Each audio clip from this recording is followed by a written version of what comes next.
Hello, everyone. How's it going? This is Stick MC here, and it's been far too long since I brought this video to you. I'm going to try to do both Billy's video and Doctor, so I'll be caught up. The games are uploaded, but I have not done this particular series yet. So I played 100 games of Billy here without any perks or any add-ons. And this is kind of what I was able to do. So I'm going to switch over here to the actual statistics, so you can see kind of how he performed in one area. Actually, let's go all the way down. Let's go all the way down first and look at the bottom line, because you guys, who doesn't want the bottom line up front? With Billy, I played 100 games. I had a 65% kill rate, a 60% win rate, and only a 28% loss rate. I had 12 ties. So 100 games, 60, 28, and 12 with Billy without any perks or any add-ons whatsoever, including the Doom engravings everyone freaked out about. But that's a little tangential.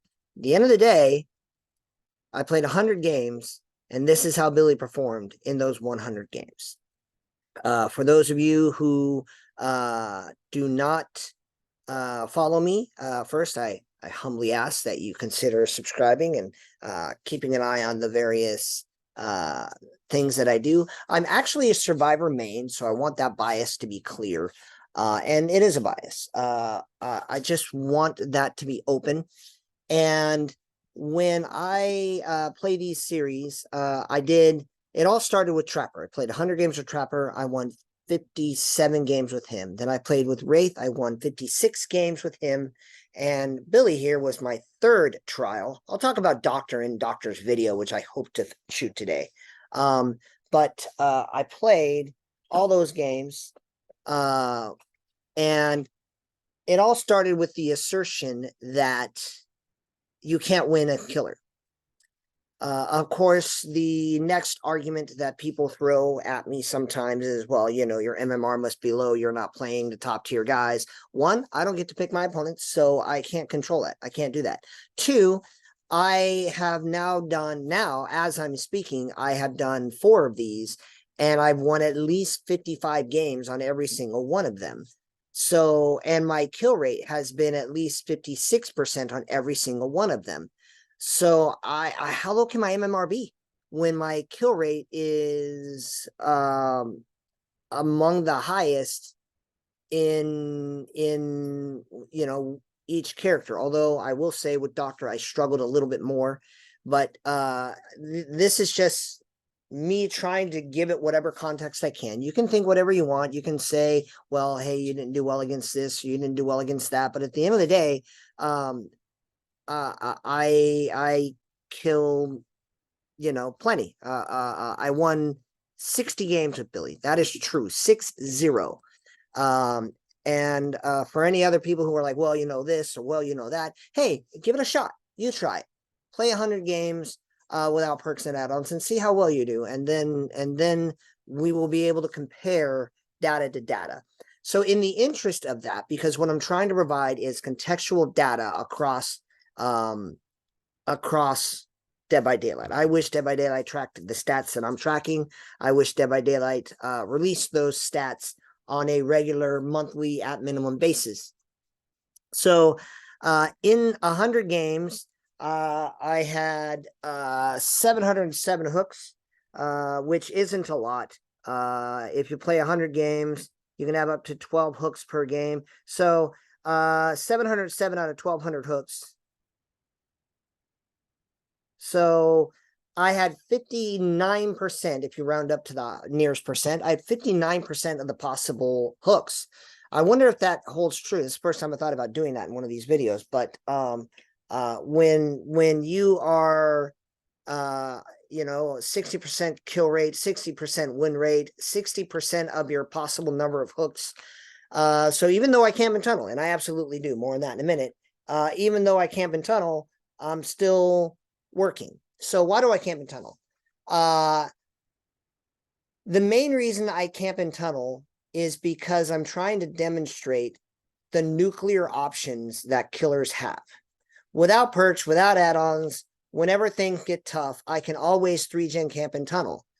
That does not make the game fun, but the comment, the statement which inspired this entire saga was you can't win as killer. Yes, you can.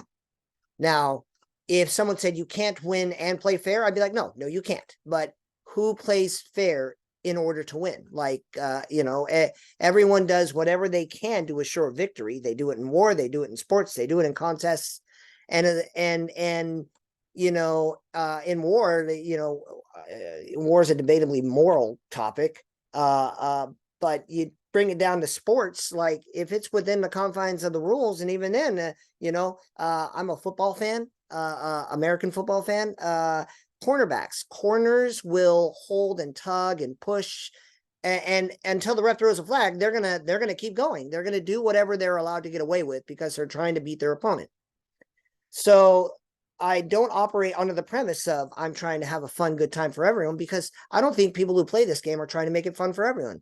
I think people play a game to win the game, and they do so to varying degrees. But the premise of this whole exercise is I'm not invested in fun. I'm invested in winning. And I say that just to give you the context. I had, what does the 60% kills look like? It's 261 out of 400 possible kills. And that's how the kill rate is measured. It's how many survivors did you face and how many of them did you kill? And I killed 261 out of 400 possible survivors. I had out of all the gens left, so this is data that I don't track a whole lot, but we'll take a look at it. I had 100 games, and you got to do 5 a gen. So out of 500 generators, there were 93 left. 93 generators. So that's a lot of that. Most of the generators got done. A significant number of the generators got done. Quick math: 19% of the generators were left undone, uncompleted, and that's a low number. So these games, they were competitive. All right, see, they were competitive in that I won a lot, and a lot could have more could have been lost. But I think the biggest problem in Dead by Daylight is that games are either easily won, like in this particular scenario, I'm running around and I have a guy on the hook near my 3-gen, and I made no effort to avoid it or get away from it. And as long as I have these circumstances to work with, I'm going to do okay. I'm going to be all right. Dead by Daylight, you either feast or you famine. And that's kind of what happened with all of that. And I feasted a lot with Billy. So I had 139 survivors escape. And then I did some other interesting things. These are things I tracked with the other ones. I had an average of 7 hooks per game. So people are like, well, how many hooks did you get? Even acknowledging that I pointedly made an effort to camp and tunnel, I still had 7 out of 12 hooks per game. So I had 58% of the hooks possible completed. I have a temperamental puppy dog who wants affection right now. And so I'm trying to measure some things. All right, there we go. I averaged 2.61 kills per game. And if you compare that, 2.61 divided by 4 is 65%. So I don't know. I have to go all the way back down to track my final stats. So bear with me here. Whoop. My dog almost fell off the couch. I had a 65% kill rate, and that also measures up with my kills per game, 65%. So whichever way you measure it, my kill rate's there. Another thing that inspired this is the assertion that you can have a high kill rate but a low win rate. First off, do not believe that. I had a video where I talked about that. I think it was my Trapper video where I first explained kind of how that went. So if you want to go back to that, and I'll put the links to all these summary videos in this video as well. But first off, that's mathematically impossible. And even if it were, I have not yet had a high kill rate and a significantly lower win rate. My kill rate and my win rate have been pretty steady across the board. So I'm going to go back to the overall stats. I had an average, so a little less than a generator done per day, a little less than per game left. I had a lot of games where the gens got left, and I'll talk about that more when I do my doctor video. I started thinking about how do I track that. So how many survivors escape per game? Well, I mean, if you have 2.61, 1.39 should absolutely get out per game. My dog is ringing the bell. He's throwing a tantrum, folks. He is absolutely livid that he is not the center of my attention right now, and he is going to make noise. I'm just going to ask you to bear with me. So the idea that I started tracking, and now I track all 100 games with this particular. Did I track it with Billy, or did I have that idea too late? I did.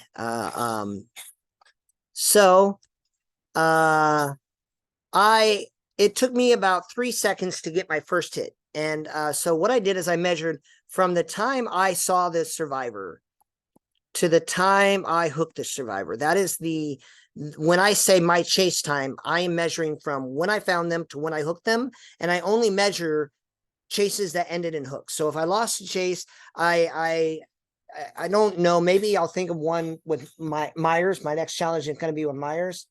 And maybe I try to count number of chases lost. Yeah, my dog's throwing a tantrum. Just roll with it, folks. So it took me an average of 3 seconds to hit a survivor. It took me an average of 15 seconds to down that survivor. And it took me an average of 35 seconds to get the survivor on a hook total. Not one by one, but from I found them to I got them on a hook, it took me an average of 35 seconds. I watched The King. I forget what I did. I forget what video I saw, but The King claimed that Dead by Daylight wants chases to average 40 seconds. So I did better with Billy because I kept my chases under 40 seconds. It took me an average of 124 seconds to get the first hook. So that's almost, that potentially could be 2 gens, and sometimes it was 2 gens, sometimes it was 3 gens, but it took me about 124 seconds on average to get that first guy on a hook. It meant that there was usually a generator done or a generator almost done. So this number here is each time I got a hook, how many gens were done at that time. And on average, it was 0.9. So basically 1 gen was done every time I got my first hook. So it is true that I would be 1/12 of the way, or at least depending upon how you measured, I would have 1 hook state done and they would be 1/5 of the way through the game, but I still won 60% of my games. So this number here, I want to take a minute to kind of explain. So I tracked how long it took for generators to get done. And then I took that average, and then I took the average of all those averages to get this number. And that's in seconds. So what you would do is you would take 288.91 and divide that by 60. It took about, that's not right. Hold on. I track it here. I got to remember how I did this math. Yeah, how many minutes per gen? How many minutes per gen? You divide it by 60. So it took on average 4 minutes.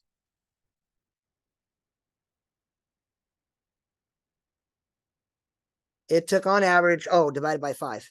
Because, well, no, not divided by 5. So you take this number here, which is how long it took all the gens to get done in each game. But then you got to take this number because I had 3.77 gens done per game.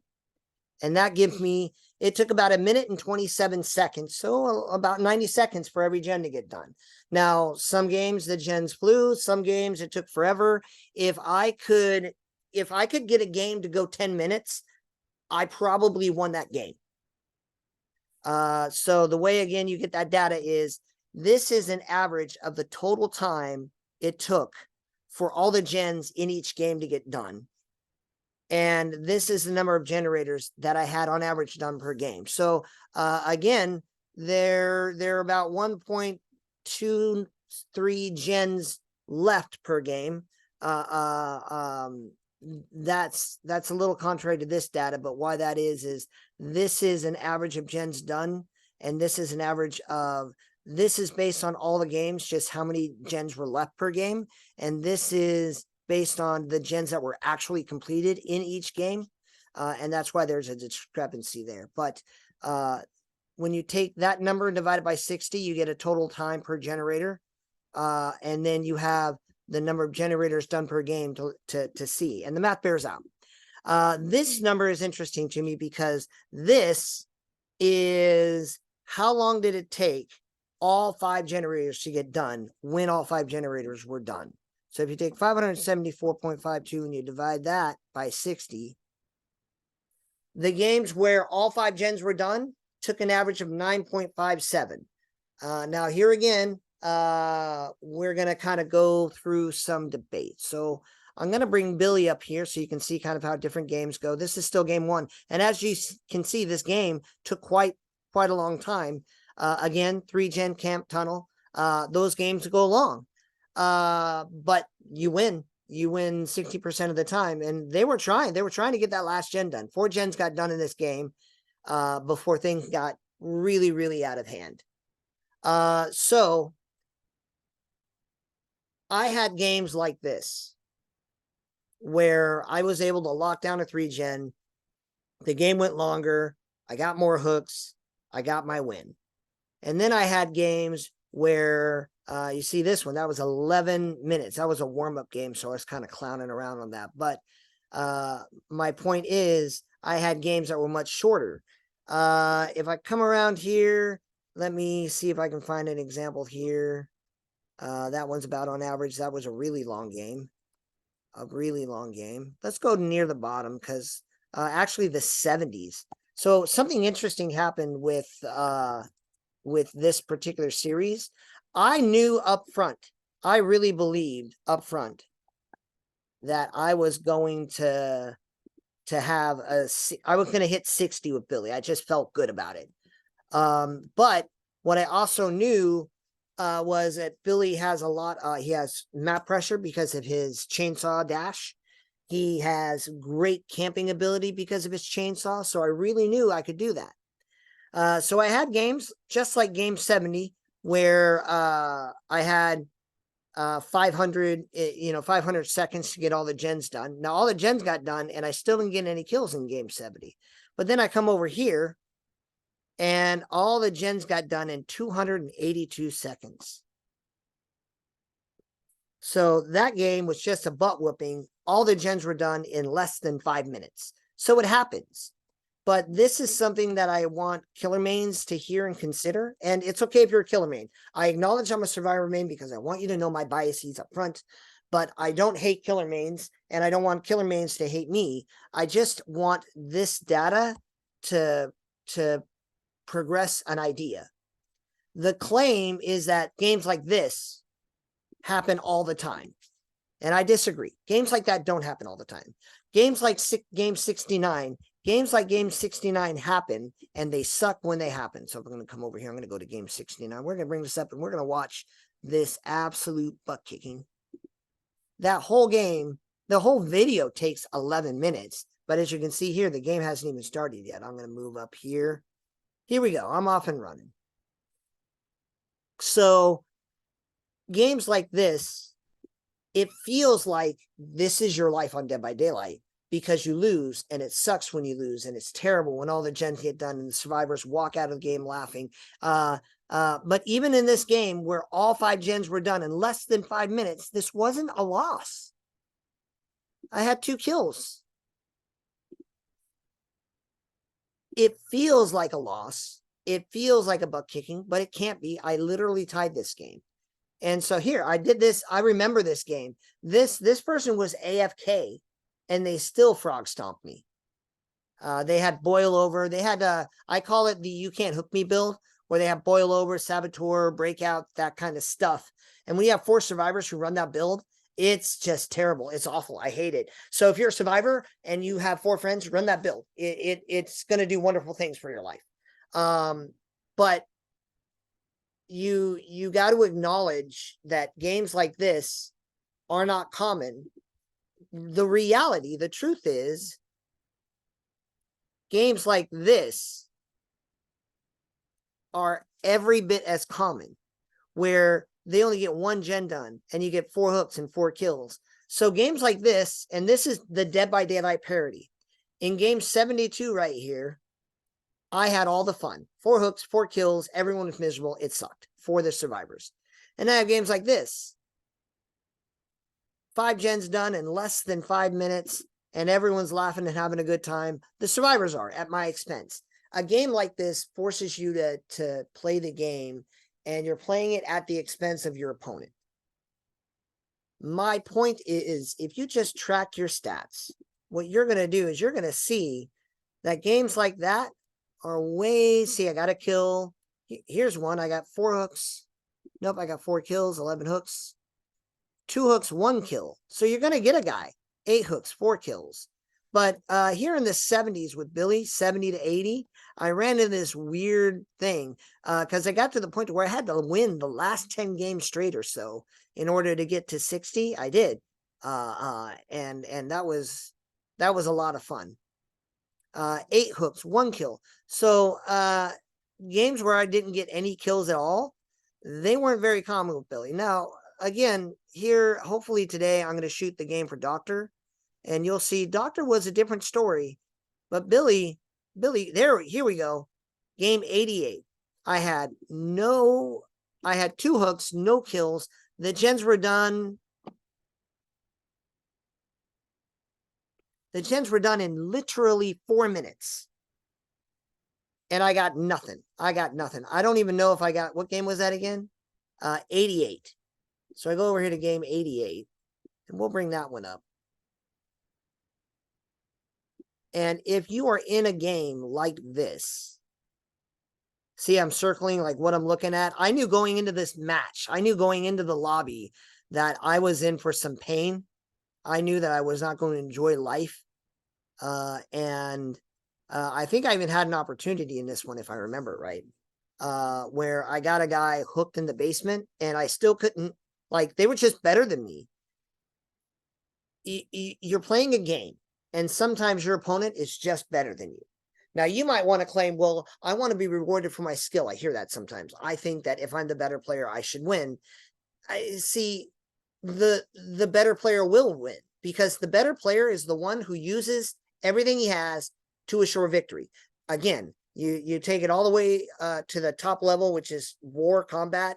I'm not advocating for war. I'm simply stating it is any contest is comparable to that.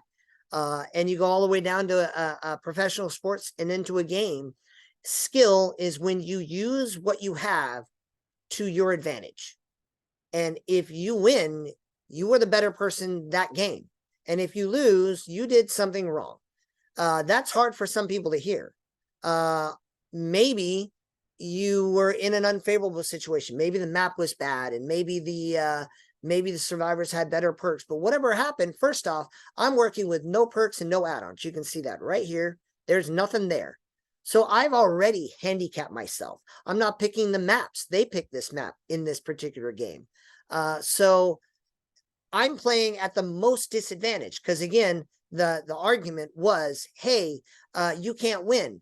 So I wanted to do this series to show, like, okay, I'm playing under the worst circumstances. I am not using any perks. I'm not using any add-ons. I'm not bringing any maps. I am doing nothing that helps me except whatever I can do in the game. Whatever ability the killer has, whatever ability every killer has, camping, tunneling, 3-genning, I'm going to do everything. I'm watching this game now and I remember this match. I really genuinely do. I thought I got a hook.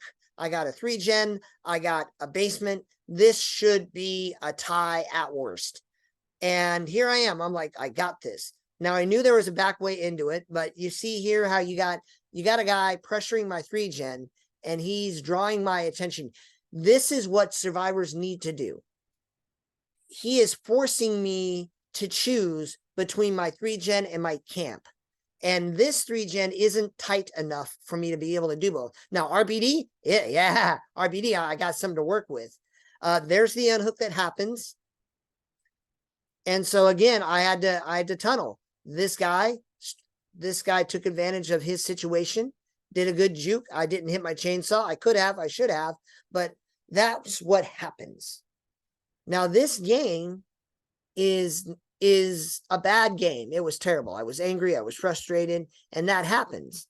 But that game is every bit as relevant as, what was it, game 70?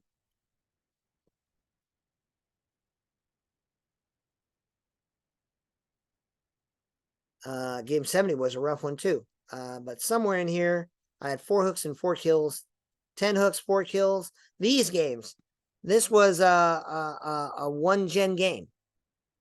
4 hooks, 4 kill, 10 hooks, 4 kills, 4 gens left. Those games are flat out more common. And so I told Survivor mains to watch this game, watch game 88, to see how to punish camping, how to punish 3-genning. They forced me to have to choose, and I had to choose. Even there, I got it. I remember this moment. I said something like, okay, I'm back. I got this. I got it back. It didn't matter. It did not matter. These survivors knew I had to choose. Now, in hindsight, I guess I should have just chose the camp and got a kill out of it. But I thought, like, no, I can do both. When you can make the killer think he can do both, and he got a 3-gen that's this loose, everyone has a chance. Everyone has an opportunity. It doesn't always work that way. Sometimes my 3-gen, like RPD is the worst. It's the best killer map and the worst survivor map, because there are 3-gens within inches of each other. And there are 4 hooks, literally 4 hooks inside of the 3-gen, as opposed to 1 hook inside the 3-gen. And the 3-gen is a little more reasonable, I guess. Yep. So I kept pressuring. I kept doing my best, but it just didn't work. So those are just some things that I wanted to note, some things that I wanted to discuss. And when you play games like that, it can really, really cause you to stress out. But if you come over here, on average, so I had a lot of games where 5 gens were done, a lot of games where 1 gen were done, 1 gen was done. On average, 3.77 gens got done. That's not enough. That's why that's what gives you a 60% win rate when you're looking at different games in different circumstances. So we'll go back a few games just to kind of compare it to some stuff. So I played Wraith. Now Wraith, every time I do one of these, I learn and try new things. This data is not up to date, and I wasn't even tracking, what gens were done. But Wraith, just on average of what I had, took me 40 seconds. So Wraith is currently my second worst killer. I had 56 wins with Wraith. Oh no, I had 56 wins. My worst killer still wins 5.6% of the time. So the assertion that you can't win is just quantifiably false. And the only way I'll believe you is if you play and you don't win. That's the only argument. Show me you never win. Because I am showing you and tracking the data and showing the data and documenting every game in a series on a playlist. And until you present data, actual, factual, measurable, viewable data, you're just talking about how you feel. And on this game, I felt like I never win. I felt like I couldn't win to save my life. I felt like a giant joke here, and it was terrible. But this is the game that everyone remembers. This is the game that everyone thinks happens all the time, because you remember pain. You remember how awful things are. You remember when things don't work out. But this just flat isn't the norm. This is unusual. It's unusual in every sense of the word. I thought I was going to get this guy, pinned back. I thought I was going to be able to keep her pinned in. It didn't work. These survivors, they played great. Look, I don't think I've ever played Eternity. I certainly didn't play Hens's team. If Hens's team has a name, could you let us know in the comments below? I don't know how often I played Survivor Friends. If I could confirm it, I would confirm it. But it's just not that common where you play that level of Survivor. If you affirm you always play Eternity or Hens's team or some comp team, do yourself a favor. Track your data. So I'm going to go back to the 70s. And I want to do that because what I want you to see is something interesting happened. So here I am. I'm at 43 wins with like 30 something games to go. I'm thinking I might get 70 wins. I really, really felt myself. But you'll notice I had this split and I only won 1 out of 4 games. And then I only won 2 games. Suddenly my win rate per game, so 3, 3, 3, 2, these splits, I had some rough ones. Like I won 1 game out of 4 games. Each split is 4 games. But then you get down to the 70s. 1 win, 2 wins, 2 wins, no wins. I had 4 games in a row where I did not win. Now, I will say this. They were not all 4 losses. I had a tie in here somewhere. Ties are not losses. They are not wins, but they are not losses. Again, track your data. It might bring you some sanity. But look at this rut I fell in where, I'm only winning maybe 1 or 2 games out of 4. And then I found my rhythm. I knew I needed to get a lot of wins in a row.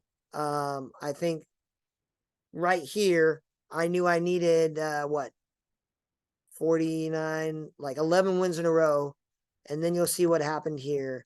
4 wins in a row, and then 3 wins, and then 4 wins in a row. So I ended up winning 4, 5, 6, 7, 8, 9, 10, 11, 12. 12 out of I don't know. I know what 4 times 3 is 12. So I won 11 out of 12 games to secure the 60th win. I will note this, if you watch this series, and I certainly hope you do, please give a like and a subscribe. There was this really weird game where like the survivors realized I wasn't messing around. So they all just DC like 1 minute into the game. And normally a guy DCs, I shrug, I call it a win. And I just, I just go all out. So I decided to play this bonus game here. Because if those of you who are like, no, that game shouldn't count, well, then count this game. I still won. So it doesn't ultimately matter. So those games, I should be able to click on any of the 90s. Games like this are far more, and this is Red Force. Now, this is not the updated. I finished this series before the Red Forest update. But Red Forest is a tough map, was a tough map, and I think will always be a tough map. I'm not as uppity on maps as some people are. I think that there are some maps that help the survivors out a lot. Red Forest, the Reds, is it, I don't know if it's called the Square or the Bordego, the night map. And the Garden. Maybe there are more survivor-sided maps than killer-sided, but Then there are maps predominantly RPD is a map that I feel an advantage on. The game is interesting. I think the game is really depends on what killer. When I played the game as Trapper, I love the game if I'm Trapper. There are so many places to put traps. It's awesome. I do not like the game with Nurse or Trickster or things where line of sight's important. Or Trapper's M1, but I have a way to counter what they do. These guys, I don't know. Maybe they won this particular game. This might be the one game out of 12 I lost. But these games are more common. And if you're a killer main and you have one of those bad games like the one that I was just watching here, I acknowledge that those games, they're tough. They're hard to deal with. They are no fun. But they're not nearly as common as you want to pretend they are.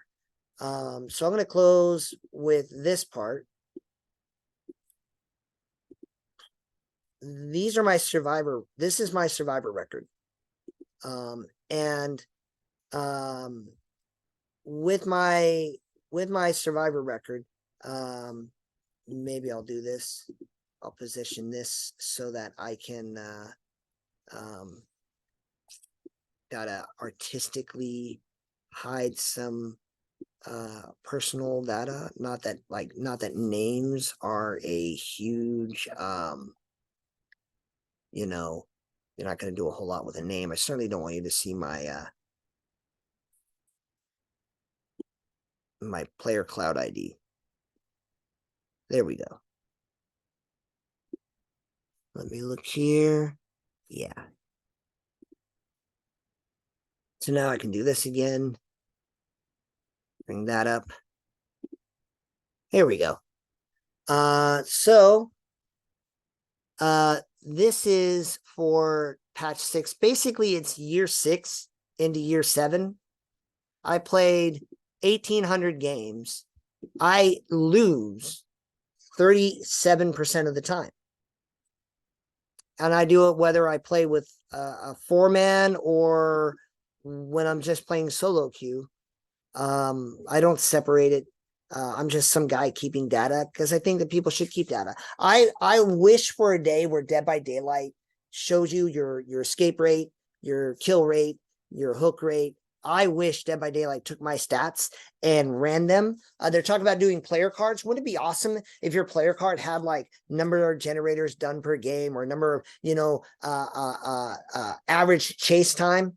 That would be awesome. But I would seriously lobby for that. My point is, I win as killer. I win more than I lose as killer. And I am not even bringing any perks and add-ons. I'm not. I just keep on winning. And you do too, if you step back and think about it overall. So that's the end of this particular video. That's the end of Billy. I am going to try to do Doctor. Well, I've done the games with Doctor. I played 100 games with Doctor. If you really want to know, I won 55 of those games. I really struggle with Doctor, but I'm going to do a whole video like that here after I do some chores around the house. For now, we're just looking at how good old Billy did, and Billy served me well. Of course, ironically, people say that Billy is not, Billy's not picked often. Billy's really underrated, folks. Imagine if I just bring Scourge Hook. Imagine if I just bring Eruption. Imagine if I just bring Pop. One gen regression perk. Imagine if I just bring Corrupt Intervention. And I make sure that gens aren't getting done before I get my first hook and I get ready to go out. Because the fact of the matter is, the assertion is, well, you can't win and play fun. If that was the assertion I heard, then I would say absolutely not. But most people want to win. They want to win and have fun, but if they have to choose, they will choose winning. I can lose like 1 or 2 games and say to myself, well, at least I had some fun. There were some good chases in there. It wasn't that bad. But then you lose 4, 5, 6 matches in a row, and suddenly you're going to feel very, very differently about losing. And I don't want to face that. I don't want to get into that kind of situation. So when you're playing, the truth of the matter is you want to win and you would like to also have fun. But if what you want is to guarantee that you can win and have fun, not can, will. If you want to guarantee that you will win and have fun, then that is what I would say an entitled person thinks like. An entitled person thinks, I want to win and have fun every game. That's a very a very unsympathetic mindset. Now if you're like, well, I can win, but it won't be fun for everyone, I don't really think you're invested in everyone's fun. I don't think people playing a game are really keeping that in consideration. Now, if I feel like, oh, I feel like I'm in control, I can do this, I'll let them have their fun. But even then, you're doing that under the pretense of knowing you can allow it. You're like, no, I don't need to camp this out because I still feel confident I'm going to win. This series is based on the mindset of I want to win. And even if you think, well, I can play nicer because I think I'm going to win. And I had games like that. There was one game where I played in Larry's and I thought I had it locked up. So I was like, I'm going to be nice. They all got out. I got no kills. I was nice for like 2 seconds and I'm like, never again. I knew better. If you want to have fun, then let having fun be your objective. But you need to play that and you need to be willing to accept that you might never win. If having fun is your goal, have fun. Bring a meme build, get a bunch of chuckles, see how things go. But if fun is your objective, winning doesn't matter. If winning is your objective, fun doesn't matter. And if you want to win and have fun, that might happen, but you cannot create a world where you're guaranteed to do that, because in order to create a world where the killer can win and have fun, you're demanding that the survivors, the 4 out of 5 people who have to play the game, will never have fun or win. So why would they do that? What business would survive under that pretense? So the survivors are going to play sweaty, and they should. They want to win. And the killers are going to play sweaty, and they should. They want to win. And the better team will win, and you'll feel more validated when you do. You'll have more fun when the game itself seems fun. You should just play your best. I do believe that they should make camping and tunneling impossible. I think that if the 3 gens were more like they were on Strode, that the games would be more fair. That game I was showing you, I absolutely could have camped that guy out and gotten a kill. And maybe then the game turns around. You get one survivor out, it's a different game. It's a very different game when one guy's already dead. But that was a decision I made. And on hindsight, I think it was the wrong one. I thought that it was there, but that kind of showed me that kind of 3 gen, the McMillan, I can't remember which version it is, but it's the one where it's the shack with the 3 gen and the main building with the 3 gen and a whole lot of nothing in the middle. That actually is a very fair 3 gen. It's still the 3 gen, but you can't eliminate 3 gens entirely. But you can get rid of this stupid 3 gen in RPD. That's just ludicrous. Where you have 3 gens within 100 meters of each other and 4 hooks in that radius. That needs some love. That needs some attention. But those are some thoughts, some conclusions that I'm drawing. But I'm more certain every time I play this. To have you know, I'm going to do the doctor video. I am going to do Myers next. I think I played 3 warm-up games with him. I actually played, I did a little contest between Myers and Hag to see which one I would main next. Myers is regarded as one of the weaker killers. So maybe he's the first killer I play with. And even if you can't win with Myers, maybe that means Myers needs some love. Or maybe people should realize no one should ever win when they never bring perks and add-ons. I have no business winning with no perks and add-ons. I'm not bringing anything. It's like going into a football game without any pads. I should not be able to do it. But even if you want to affirm that, like, hey, you know, I have a losing record. So feel free to watch the Myers. You can join me on Twitch. I usually start playing around ish 8:30 p.m. Eastern time, and then I usually end up finishing around ish 11:30 Eastern time. So I'd love to have you. I usually play one game for Sure Killer before I go to play Survivor. Because I guess I like misery. I don't know, but we'd love to have you by. Keep your eye out for the Doctor game. I'll put the links for the other summary videos in this one, and hope you have a great day. Bye.